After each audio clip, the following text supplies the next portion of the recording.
Nothing is going to change unless you put your feet to the ground and say, I'm digging my heels in. I know it's going to be hard. I know I'm going to have pushback. I know it's going to be requiring me to put time into it. When all my friends are out there running around and clubbing and doing this and chasing tail and doing this and doing that and drinking and having fun on the weekends, I'm going to be in these charts studying. I'm going to be living my life differently. But they're still going to be out there trying to chase tail, broke as fuck, driving a beater fucking car, and ain't doing shit in their life.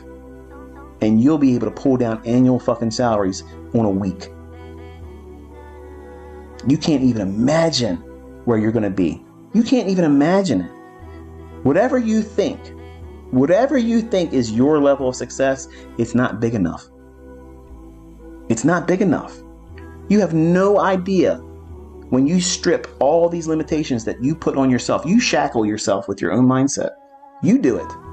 This is all I can see myself doing right now.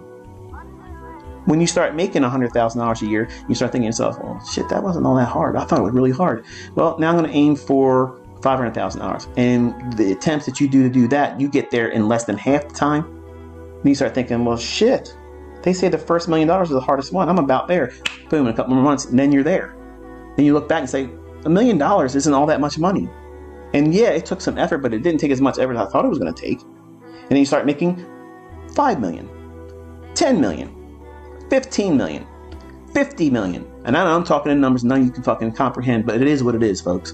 It's just math. It's just math. You're compounding the efforts of what you're able to do on the smallest form. In that little cookie cutter mold that I'm going to find 5 handles in the S&P to begin with. And I'm going to let it grow till I can start doing 8 and then 10, or start with 20 in NASDAQ and work towards 30 and 40 to 50. You only got to do them a few times a week, folks. And as your equity increases, you can afford to do more contracts. That compounds, and you keep adding it more and more and more. But the level of risk is always the same. Whatever you associate in terms of your risk, I'm not going to risk more than 1%. But I can't get rich trading with 1%. Bullshit. You can get rich trading with 0.25%. You have to submit the time. None of you want to do that part, but that's the part you have to submit to. That's the first thing I submitted to when I first started trading. I had a 20-year plan. Imagine me writing a book. How to be successful and retire 20 years as a trader. Nobody's buying that book. Now, in the 80s and the 90s, that would have been a great title because everything was around what? And for you younger folks, you ain't going to know this, but it was all mutual fund. It was when mutual funds and fidelity. Everybody was trying to get people to invest in these mutual funds. And they were projecting, this is what you should do. Average is 12% return on stocks over the course of the years. You put this much money in, your money can compound. You'll have $1 million by the time you're whatever. So I was like, well, shit.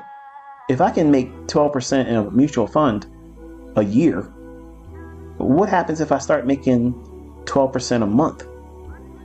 And then what happens when I start making 12% every 2 weeks? And then what happens if I make 12% a week? And what happens if I can compound my efforts and find trades that yield 12% in the same day? Suddenly, all these big numbers that were fearful for me as even contemplating as realistic ever to reach for, they became reachable. Because I'm not increasing the level of effort in my trades. All I need is the setup. And as the equity increases and the baseline is whatever it is at the time, it's $100,000, $250,000, $500,000, $1 million account. Whatever that is, the risk percentage is never increasing. So whatever you've adopted as your model is, this is what I'm going to risk. It's going to be 1% or less. It's going to be 0.5%. It's going to be 0.25%.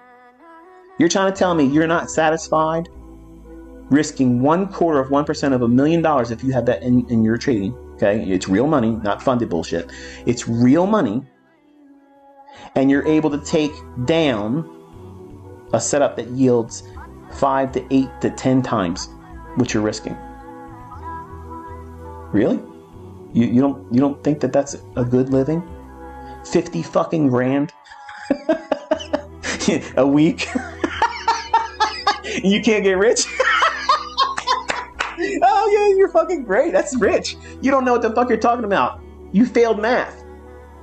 But you have to give yourself time.